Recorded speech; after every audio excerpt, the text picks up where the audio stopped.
27 दिसंबर 2007 सर्दियों की एक शाम, शहर रावलपिंडी, मकाम लियाकतबाग। हजारों लोग जमा थे, झंडे लहरा रहे थे, नारे गूंज रहे थे। बेनज़ीर भुट्टो ने जलसे से खिताब किया। लोगों का जोश दीदनी था। तकरीर खत्म हुई। वक्त तकरीबन शाम 5:10। वो स्टेज से नीचे उतरी और अपनी गाड़ी में बैठी। गाड़ी आहिस्ता आहिस्ता गेट की तरफ बढ़ रही थी। लोग दोनों तरफ खड़े थे, नारे लगा रहे थे। इसी दौरान बेनज़ीर गाड़ी के सनरूफ से बाहर निकली। उन्होंने हाथ हिलाया। लोगों का जोश मजीद बढ़ गया और चंद सेकंड बाद तारीख बदल गई।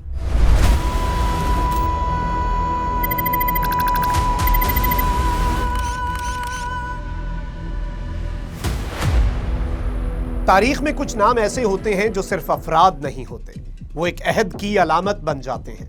एक नजरिया, एक जिद्दोजहद, एक दास्तान। और एक ऐसा ही नाम है बेनज़ीर भुट्टो। कोई मुझे कत्ल नहीं कर सकता जब तक अल्लाह ताला इजाजत नहीं दे। मेरा मुल्क खतरे में है। एक ऐसी औरत जिसने ताकतवर मर्दों के गलबे वाली सियासत में कदम रखा, आमरीयत को ललकारा, 2 मर्तबा वजीर आजम बनी और फिर एक दिन धमाके में तारीख का हिस्सा बन गई।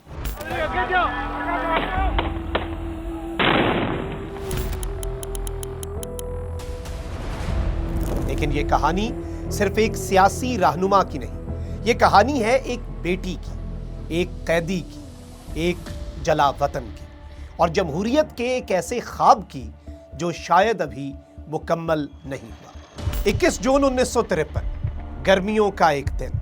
शहर था कराची। मंजर पिंटो नर्सिंग होम का था। अस्पताल के अहाते में बेचैनी से टहलता हुआ एक शख्स।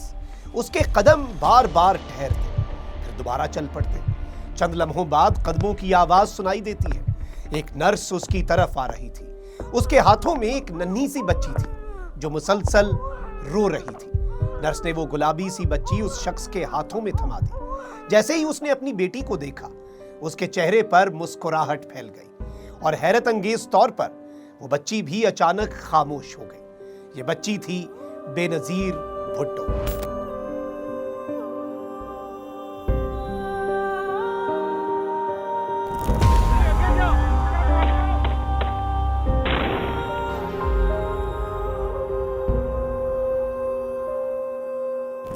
एक बाअसर सियासी खानदान में पैदा होने वाली इस बच्ची के बारे में शायद उस दिन किसी को अंदाजा नहीं था कि एक दिन वो पाकिस्तान ही नहीं बल्कि पूरी दुनिया की सियासत में एक मुनफरिद मकाम हासिल करेगी। उनके वालिद जुल्फ़िकार अली भुट्टो पाकिस्तान के सबसे मकबूल सियासी रहनुमाओं में से और उनकी वालिदा नुसरत भुट्टो एक बावकार और मजबूत शख्सियत। ये घराना आम नहीं था। ये वो घर था जहां सियासत सिर्फ बातों में नहीं, जिंदगी के हर लम्हे में मौजूद थी। बेनज़ीर का बचपन आम बच्चों जैसा नहीं था। घर में सियासी मुलाकातों की गहमा गहमी थी। सहाफ़ी आते, पार्टी रहनुमाओं की बैठक में बहसें होती। छोटी सी पिंकी, जी हाँ, यही उनका घर का नाम था, ये सब देखती रहती। वो अपने वालिद को जलसों में हजारों लोगों से खिताब करते देखती। लोग नारे लगाते, जिए भुट्टो। शायद इसी माहौल ने उनके ज़हन में एक सवाल पैदा किया था, क्या सियासत सिर्फ मेरे वालिद का रास्ता है या एक दिन मुझे भी यही रास्ता इख्तियार करना होगा।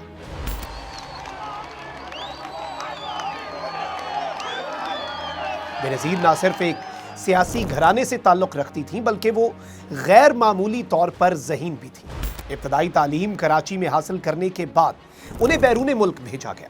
उनका पहला बड़ा तालीमी सफ़र था अमेरिका की मशहूर हार्वर्ड यूनिवर्सिटी। यहाँ उन्होंने सियासत और आलमी उमूर का मुताला किया। इसके बाद वो बरतानिया गईं और यूनिवर्सिटी ऑफ ऑक्सफोर्ड में दाखिला लिया। यहाँ वो सिर्फ एक तालिबा नहीं रही, वो आलमी सियासत को समझने लगी। जमहूरियत, आमरीयत, बैनुल अक़वामी ताकत की सियासत, ये सब मौज़ूआत उनकी सोच को बदल रहे थे। इसी दौरान वो ऑक्सफोर्ड यूनियन की सदर भी मुंतखब हुई। ये वो लम्हा था जिसने साबित किया कि उनमें क़यादत की सलाहियत गैर मामूली है। उनका सदर मुंतखब होना एक बहुत बड़ी कामयाबी थी क्योंकि उस वक्त तक ऑक्सफोर्ड यूनियन में ख़वातीन और ख़ास तौर पर गैर मुल्की तलबा का इस आला ओहदे तक पहुंचना बहुत मुश्किल समझा जाता था।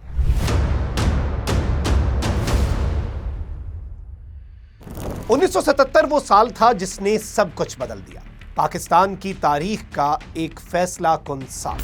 जनरल ज़ियाउल हक ने मुल्क में मार्शल लॉ नाफिज कर दिया, मुंतखब हुकूमत खत्म हो गई और इक़्तिदार फौज के हाथ में चला गया। लेकिन सबसे बड़ा धचका अभी बाकी था। जुल्फ़िकार अली भुट्टो को गिरफ्तार कर लिया गया, उन पर मुकदमा चलाया और फिर वो फैसला आया जिसने पूरे मुल्क को हिला कर रख दिया। मिस्टर भुट्टो की हुकूमत खत्म हो चुकी है, सारे मुल्क में मार्शल लॉ नाफिज कर दिया गया है।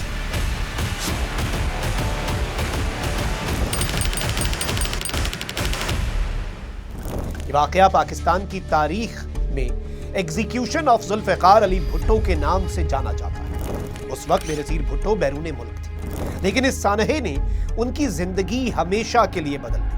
वो एक बेटी नहीं रही, वो एक मिशन की वारिस बन गई। अपने वालिद की फांसी के बाद बेनज़ीर और उनके खानदान के लिए वक्त इंतहाई मुश्किल था। उन्हें बार बार नजरबंद किया गया, सियासी सरगर्मियों पर पाबंदी लगाई गई, घर में कैद रखा गया। लेकिन एक चीज वाज़ेह थी, वो हार मानने वाली नहीं थी। पाकिस्तान में आमरीयत के खिलाफ एक नई आवाज उभर रही थी और वो आवाज एक औरत की। 1986 में बेनज़ीर भुट्टो ने फैसला किया कि वो पाकिस्तान वापस आए। जहाज लाहौर के एयरपोर्ट पर उतरा और जो मंजर सामने आया वो पाकिस्तान की सियासी तारीख में हमेशा याद रखा जाएगा। लाखों लोग सड़कों पर निकल आए। एयरपोर्ट से लेकर शहर तक इंसानी समुंदर था। लोग सिर्फ एक झलक देखना चाहते थे। ये सिर्फ इस्तकबाल नहीं था, ये एक तहरीक की वापसी थी। लोग समझ चुके थे कि बेनज़ीर अब सिर्फ जुल्फ़िकार अली भुट्टो की बेटी नहीं, खुद एक रहनुमा बन गई।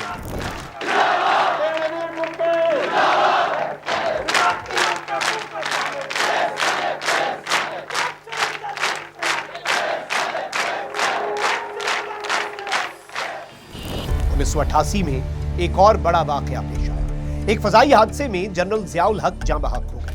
ये वाकया पाकिस्तान की सियासत का रुख बदल गया। इसके बाद मुल्क में इंतखाबात हुए और नताइज हैरानकुन थे। बेनज़ीर भुट्टो ने कामयाबी हासिल की। वो पाकिस्तान की पहली खातून वज़ीर आज़म बन गई और सिर्फ पाकिस्तान ही नहीं, तारीख की सबसे कम उम्र और इस्लामी दुनिया के किसी भी मुल्क की पहली खातून वज़ीर आज़म मुंतखब। मैं बेनज़ीर भुट्टो सिद्ध के दिल से हल्फ उठाती हूँ कि बहैसियत वज़ीर आज़म पाकिस्तान मैं अपने फराइज। ये लम्हा दुनिया भर की खबरों की सुर्खी बन गया। इक़्तिदार आसान नहीं था, उनकी हुकूमत को मुसलसल मुश्किलात का सामना रहा। सियासी मुखालिफीन, एस्टैब्लिशमेंट के साथ कशीदगी और बदउनवानी के इल्ज़ामात। आखिरकार 1990 में सदर गुलाम इसहाक़ खान ने उनकी हुकूमत को बरतरफ कर दिया। लेकिन कहानी यहाँ ख़त्म नहीं हुई। 1993 में इंतखाबात हुए और बेनज़ीर दोबारा वज़ीर आज़म बन गई। ये उनकी दूसरी हुकूमत थी, लेकिन सियासी तनाज़ात और दबाव जारी रहा। 1996 में सदर फारूक लगारी ने उनकी ये हुकूमत भी बरतरफ कर दी। As the suspended Prime Minister of Pakistan, this is nothing new in the history of our country because I am the fourth suspended Prime Minister in the last 8 years. 1996 के बाद हालात मजीद पेचीदा हो गए। मुकदमात, तहकीकात, सियासी दबाव। आखिरकार बेनज़ीर ने पाकिस्तान छोड़ दिया। वो दुबई और लंदन में रहने लगी। ये जलावतनी तकरीबन 9 साल तक जारी रही, लेकिन वो खामोश नहीं रही। बैरून मुल्क से पाकिस्तान पीपल्स पार्टी को मुनज़्ज़म करती रहीं, इंटरव्यूज देती रहीं और पाकिस्तान की सियासत पर नजर रखती रहीं। 2007 तकरीबन एक दिहाई के बाद उन्होंने पाकिस्तान वापस आने का फैसला किया। ये एक खतरनाक फैसला था। इंटेलिजेंस रिपोर्ट्स बार बार खबरदार कर रही थीं कि उनकी जान को खतरा है। फिर 18 अक्टूबर 2007 को वतन वापस पहुंची तो उन पर पहला हमला हुआ।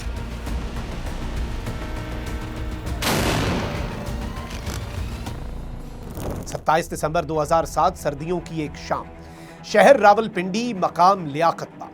हजारों लोग जमा थे, झंडे लहरा रहे थे, नारे गूंज रहे थे। बेनज़ीर भुट्टो ने जलसे से खिताब किया। लोगों का जोश दीदनी था। तकरीर खत्म हुई। वक्त तकरीबन शाम 5:10। वो स्टेज से नीचे उतरी और अपनी गाड़ी में बैठी। गाड़ी आहिस्ता आहिस्ता गेट की तरफ बढ़ रही थी। लोग दोनों तरफ खड़े थे, नारे लगा रहे थे। इसी दौरान बेनज़ीर गाड़ी के सनरूफ से बाहर निकले। उन्होंने हाथ हिलाया। लोगों का जोश मजीद बढ़ गया और चंद सेकंड बाद तारीख बदल गई।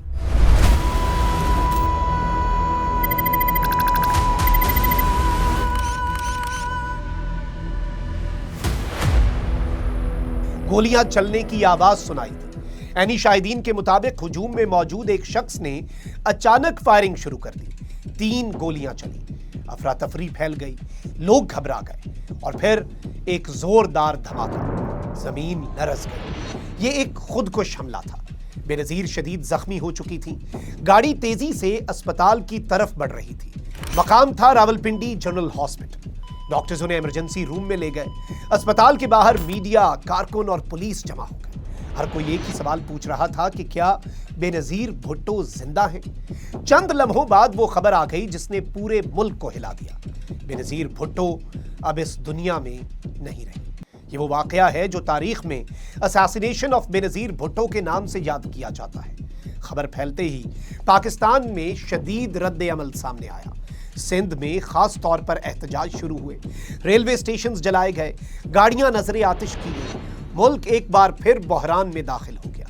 वो सवाल जो आज भी मौजूद हैं कि इस वाकये के बाद तहकीकात हुई, रिपोर्ट सामने आई, सरकारी बयानात आए, बैनुल अक़वामी तहकीकात भी हुई, लेकिन कुछ सवाल आज भी बाकी हैं। सिक्योरिटी क्यों नाकाम हुई और क्या इस हमले के पीछे सिर्फ एक तंजीम थी या इससे कहीं ज्यादा पेचीदा कहानी?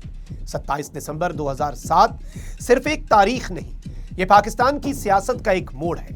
बेनजीर भुट्टो की जिंदगी, उनकी जिद्दोजहद और उनकी मौत, ये सब पाकिस्तान की तारीख का एक ऐसा भाग है जिस पर बहस आज भी जारी है और शायद आने वाले कई सालों तक जारी रहेगी। वो चली गई, मगर अपने पीछे एक ऐसी रोशनी छोड़ गई जो कभी मांद नहीं पड़ेगी। बेनजीर सिर्फ एक नाम नहीं, बल्कि जमहूरियत की बका का वो ख्वाब है जो हर पाकिस्तानी की आंख में आज भी जिंदा है। शहीद कभी मरते नहीं, वो तारीख बन जाते हैं। एक मिसाल, एक तहरीक, एक तारीख।